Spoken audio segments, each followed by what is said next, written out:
Ciao ragazzi, mi vedete in coppia in questo video, di solito come quando mi vedete nelle dirette live. Questa non è una diretta, la sto registrando perché nel momento in cui la guarderete, quindi adesso, troverete anche sicuramente una descrizione e un link abbinato. E cos'è questo link? È il link dell'articolo di Massimiliano Giacic, che saluto. Massimiliano, ciao. Ciao Andrea e ciao a tutti quelli che ascoltano. Massimiliano è vice CT della nazionale italiana Under 21, mio amico pescatore, l'avete visto già anche in un video che ho pubblicato sul canale YouTube, e uno della crew, uno dei blogger che scrive per Surfcasting Solution. Surfcasting Solution lo state vedendo adesso in sovrapposizione, quello dove parliamo di surfcasting, di tutte le tecniche, come chiamo io, praticate fronte mare con i piedi sulla sabbia. Ogni blogger ha il suo argomento, la sua rubrica che porta avanti, e quella di Massimiliano è una rubrica a cui io tengo in particolar modo perché piace, ma non solo a me, è tra le cose più cercate. Massimiliano infatti scrive articoli sulla lettura del mare, sull'interpretazione del mare, di quella cosa che inizialmente quando sei in spiaggia ti sembra solamente uno specchio d'acqua, ma sotto nasconde veramente tante cose. Insomma, saper imparare come interpretare la spiaggia, l'acqua, dove lanciare, ma qui ce ne parlerà un po' Massimo. Questa è il primo articolo, vero Massi? Sì, avevamo fatto un articolo era la cronaca del mondiale dei ragazzi, era più cronaca del mondiale che un articolo. Vero, perché specifico. Eravamo appena tornati dal mondiale Under 21, parlo al plurale perché c'ero anche io. E anche te. E invece questo è il primo della tua rubrica, lettura del mare. Ci vuoi raccontare cosa ci spieghi, cosa ci racconti in questo primo articolo, che poi sarà solamente il primo di tanti, perché io voglio imparare tutto. Sì, Andrea, intanto, come avevamo detto agli albori quando ci siamo parlati di questa possibilità di scrivere, cercherò per quanto possibile, perché la cosa che tengo a precisare, e lo scrivo subito inizialmente in testa all'articolo, io sono dell'opinione che non esistono professori in questa disciplina. Esistono persone come me che hanno avuto e hanno la fortuna di stare a lavorare con dei veri guru di questa specialità. E chiaramente nel corso degli 11 anni che ho passato già vicino ai vari CT delle nazionali, ognuno di loro mi ha permesso di imparare e di capire qualcosa.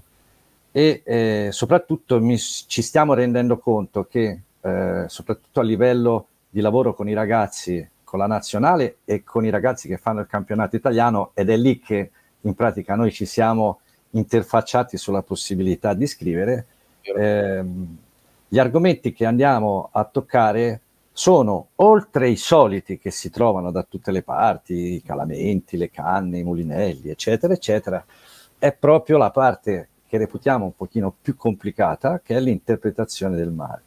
Sì. È vero che l'interpretazione del mare la troviamo in vari articoli su internet, online, però si ferma a quella che è la descrizione delle buche, dei canali, delle secche, come vederli, come non vederli, e fino a lì è abbastanza semplice. Ci vuole un pochino di esperienza, ma poi in poco tempo si impara a riconoscerli.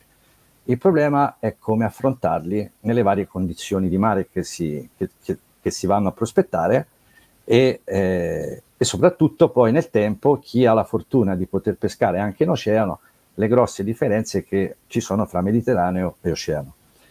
È chiaro che è un argomento molto molto vasto, ci si potrebbe scrivere un libro, e quindi...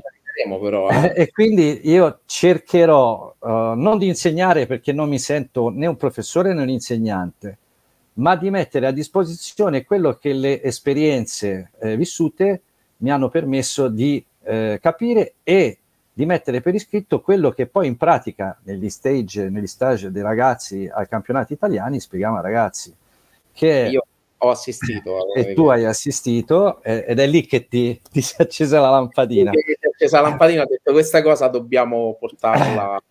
ci stiamo rendendo conto proprio a livello di staff tecnico delle nazionali, perché poi questa è una cosa che viene elaborata in gruppo, questa è un'altra bellissima cosa che tu sai benissimo perché sei presente alle presentazioni, sei presente molte volte anche agli stage delle nazionali, e la federazione su questo sta facendo un bel lavoro, perché è praticamente un verbo comune che i tecnici federali delle varie nazionali ereditano, chiaramente ognuno ai livelli che gli compete, perché una cosa è spiegare ai ragazzi l'Under 16, una cosa è spiegare ai ragazzi da 21, una cosa sono le donne, una cosa sono i senior, e quindi chiaramente poi ognuno integra come può e come deve per le varie categorie, ma ci siamo resi conto che quelle che sono le basi per i ragazzi sono particolarmente importanti, soprattutto per chi si avvicina, per gli agonisti nuovi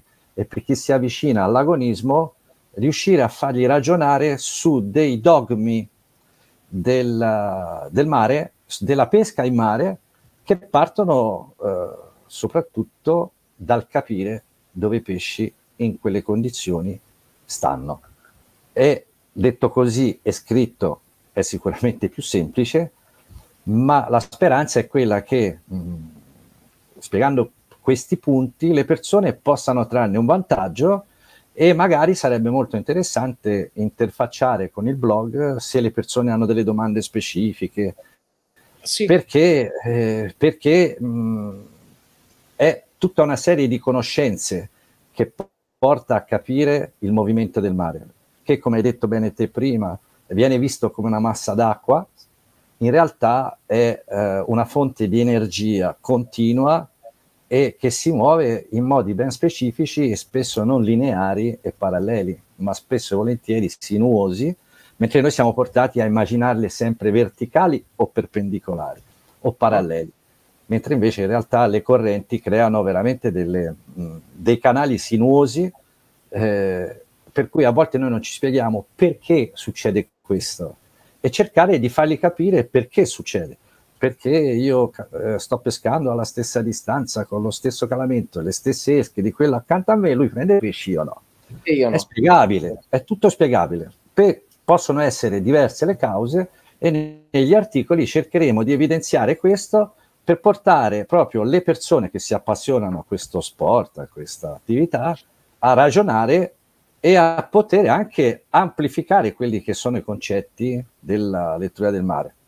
L'esempio classico, hai assistito a questo esempio che noi facciamo ai ragazzi, voler pescare un cristiano dentro una casa, se gli metti un piatto di pasta asciutta in cucina, te 2 volte al giorno lo prendi sicuramente. Se lo vai a pescare nel bagno o in sala o in camera da letto, è difficile che tu lo prendi. Nel mare si presenta questa situazione qui, nel tratto di mare davanti a noi esiste una cucina, esiste un bagno, esiste un salone, una sala, e se noi diventiamo capaci di capire dov'è la cucina ogni volta, in ogni condizione di mare, abbiamo più possibilità di prendere pesci. L'intento è questo, speriamo di riuscirci. A voce chiaramente è molto più, interfacciandosi è molto più facile, scrivendolo veramente verrebbe fuori un libro, però ci proviamo. Beh, allora noi facciamo che intanto abbiamo iniziato a scrivere questo libro, sì, e siamo alla puntata 1. Alla prefazione. Esatto, perché no? Chiaramente lascio agli altri colleghi del blog quello che invece riguarda la parte, diciamo, tecnicamente dei travi, del lancio, eccetera. Benché noi si parlerà in un articolo del lancio, ma non sulla parte tecnica, anche perché notoriamente tu sai che io non sono un grande lanciatore, ma su quello, l'importanza del lancio fatto in una certa maniera e perché deve essere fatto in una certa maniera. Perfetto. Il tutto si dipanerà nei vari articoli che scriverò nei tempi di ritaglio che riuscirò a avere. Certo.